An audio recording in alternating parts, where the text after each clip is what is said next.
ఇట్లా issues generate అవుతూ ఉంటే మాకు సెక్యూరిటీగా మాకు కావాలి మ్యామ్. అందుకోసం జస్ట్ మాకు సెక్యూరిటీ టైట్ చేయండి, మేము సేఫ్గా ఫీల్ అయ్యేటట్టు చేయండి. మాకు ఇప్పుడు మీరే చెప్పారు మ్యామ్, అక్కడ తప్పు జరిగితే వాళ్ళని శిక్షిస్తామని. దానికి చాలా థ్యాంక్స్ మ్యామ్. 100% నువ్వు చేసినా నేను చేసినా శిక్ష చాలా థ్యాంక్స్ మ్యామ్. అలాగే జస్ట్ మాకు సెక్యూరిటీ పెంచండి, ఎందుకంటే మేము ఇక్కడ నుంచి వస్తాం కదా మ్యామ్ చదువుకోవడానికి. ఇక్కడ సెక్యూరిటీ లేదని నువ్వు భావిస్తున్నావా? లేదు మ్యామ్, సెక్యూరిటీ ఇంకా కొంచెం పెంచండి. సరే, ఎంత సెక్యూరిటీ ఉన్నా నీ జాగ్రత్తల్లో నువ్వు ఉండాలనేది రెస్పాన్సిబిలిటీ నీకు ఉందా లేదా? మనమైతే జాగ్రత్తగా ఉండాలా? ఇప్పుడు మొన్న పెద్ద ఇష్యూ ఏం చేసేది చేస్తాం. మన ఒక కుటుంబంలో ఉన్న నలుగురిని మనం కంట్రోల్ చేయడమే కష్టం. 7,000 మంది స్టూడెంట్స్ ఉన్నారు మన దగ్గర. ఎక్కడో ఒక చోట ఏదో ఒకటి అవుతుంది, మీరు కంప్లైంట్ ఇవ్వండి, మేము ఉన్నాము మీకని నేను భరోసా. నేను మీ అందరి కోసం, నాకు వేరే ఏది లేదమ్మా, మీ అందరి కోసమే నేను వచ్చినాను. నేను చెప్తున్నాను కదా, కెమెరాలు కూడా పెట్టిస్తున్నాము. ఇప్పుడు మేము ఇక్కడికి ఎందుకు వచ్చామంటే వీసీ మ్యామ్తో మాట్లాడడానికి. ఆ అమ్మాయి ఎవరైతే వినోద్ అనే పర్సన్తో ఇలా అయ్యిందో ఆ అమ్మాయి క్లియర్గా మెన్షన్ చేసింది రికార్డింగ్లో, ఇలా నేను వెళ్ళి మా వీసీ మ్యామ్కి అండ్ ప్రిన్సిపల్ మ్యామ్కి కంప్లైంట్ చేశాము కానీ ఎవరు రెస్పాండ్ అవ్వలేదని. ఒకవేళ వాళ్ళు అదే రోజు రెస్పాండ్ అయ్యి ఉంటే షీ టీమ్స్కి వెళ్ళి వాళ్ళు అప్రోచ్ అయ్యే అవసరం లేకుండే, ఇంత పెద్ద సీన్ అయ్యే అవసరం కూడా లేకుండే. ఆ వ్యక్తిని సస్పెండ్ చేసేసి అసలు విమెన్స్ కాలేజ్లో చదువుతున్నాం మేము. విమెన్స్ హాస్టల్లో అబ్బాయిలను పెట్టడం ఎంతవరకు కరెక్ట్ అని కాదు. అక్కడ సీసీటీవీ కెమెరాలు లేవు, ఉన్న 3 కెమెరాస్ కూడా పనిచేయట్లేదు. బయటికి వద్దామన్నా వాళ్ళ ఇక్కడ బయట ప్రతి ఒక్కరికి తెలుసు ఈ ఇష్యూ అవుతుందని, కానీ మా కాలేజ్లో చదువుతున్న మాకే అసలు ఈ విషయము బయటి వాళ్ళు చెప్పే వరకు మాకు కూడా తెలియదు. అండ్ ఇంకా నిన్న ప్రొటెస్ట్ చేశారు ఉస్మానియా యూనివర్సిటీలో, ఆ అన్న మంచోడు, ఆ అన్న అలాంటి వాడు కాదని చెప్పేసి వీళ్ళందరికీ అది ఫేక్ న్యూస్ అని చెప్పేసి ఫోర్స్ చేస్తున్నారంట కమెంట్ పెట్టమని. అది ఎంతవరకు మేనేజ్మెంటే సపోర్ట్ చేస్తే పిల్లలు ఎవరికి వెళ్ళి చెప్పుకుంటారు? కాబట్టి ఈరోజు మేము వచ్చి ఒకవేళ మ్యామ్ కానీ యాక్షన్ తీసుకుని ఉంటే ఇంత సీరియస్ అవ్వకపోతుండే, తను ఒకవేళ ఫ్రెండ్లీగా ఉండింటే కూడా అమ్మాయిలు భయపడకపోతుండే. సో ఆ విధానంగా ఈరోజు వచ్చి మ్యామ్తో మాట్లాడడం జరిగింది. సో మేము యూజీ స్టూడెంట్స్ అయినప్పటికీ మాకు లాస్ట్ ఇయరే ఇది ఓయూ నుంచి డివైడ్ అయ్యి మాకు సపరేట్ యూనివర్సిటీ అయింది.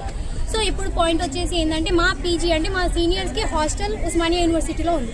అక్కడ మెస్ ఇన్ఛార్జ్ అయిన వినోద్ అని ఆయన సో మా సీనియర్స్ తోటి చాలా మిస్బిహేవ్ చేస్తున్నారని ఒక కంప్లైంట్ వచ్చింది. సో ఫస్ట్ స్టార్టింగ్ థింగ్ ఒక వాయిస్ రికార్డింగ్ షీ టీమ్కి వెళ్ళింది.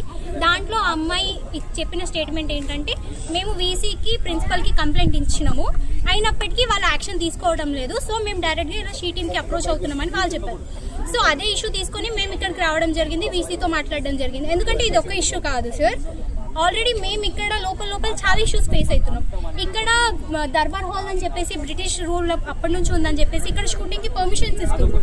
కానీ పర్మిషన్ ఇస్తున్నప్పుడు షూటింగ్ ఏరియా వాళ్ళు కొంచెం సెక్యూరిటీ పెట్టాలి కదా మాకు కూడా, ఎందుకంటే ఇది ఉమెన్స్ యూనివర్సిటీ, అందరు ఆడపిల్లలే ఉంటారు.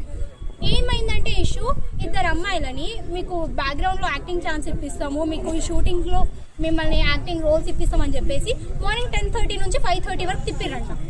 ఆల్రెడీ వాళ్ళిద్దరూ క్యారవాన్స్లో డ్రింక్ చేసి ఉన్నారు. అక్కడ అటు సైడ్ 5:30కి ఎవరు ఉన్నారు సార్.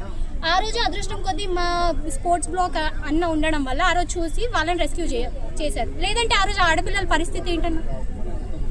సో ఇలాంటివి ఫర్దర్గా జరగకుండా ఓకే మాకు బడ్జెట్ లేదు, మేము ఇన్ఫ్రాస్ట్రక్చర్ కోసం లోపల అన్ని ఫెసిలిటీస్ కోసం మాకు బడ్జెట్ కావాలి, దానికోసం మీరు షూటింగ్ ఇస్తున్నారు ఓకే, బట్ మాకు కూడా సెక్యూరిటీ కావాలి. మేము ఎక్కడి నుంచో విలేజెస్ నుంచి వచ్చి ఇక్కడికి వచ్చింది చదువుకోవడానికి, సో మాకు చదువుతో పాటు సెక్యూరిటీ కూడా కావాలి.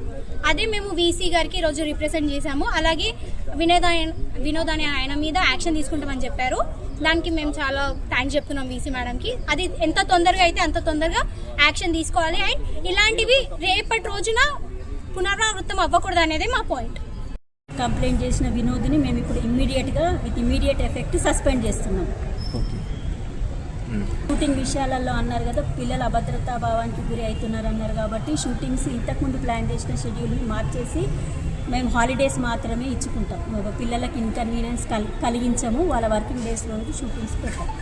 ఇంతకుముందు జరిగిన అది ఫస్ట్ టైం జరిగింది. ఇంతకుముందు మాకు ఎప్పుడు షూటింగ్స్కి ఇచ్చినా అలాంటి సిచ్యువేషన్స్ మాకు ఎదురు కాలేదు. ఇది ఫస్ట్ టైం వాళ్ళు చెప్పారు. సో ఇప్పటి నుంచి ఫ్యూచర్లో ఇచ్చే షూటింగ్స్ ఏమన్నా మేము ఇవ్వవలసిన పరిస్థితి మాకు ఎక్కడి నుంచి ప్రెషర్ వచ్చినా కానీ అవి హాలిడేస్లో ఇస్తాం. ఇప్పుడు మేమేం ఒత్తిడి చేస్తలేమండి. నాకు వచ్చిన ఇన్ఫర్మేషన్ నిన్న చెప్పానే కానీ ఇప్పుడు ఇంతగానం పిల్లలు అన్న తర్వాత నేను ఖచ్చితంగా మేము ఆయనను సస్పెండ్ చేసేస్తున్నాను. ఇమీడియట్ ఎఫెక్ట్ ఈ సస్పెండెడ్. Thank you.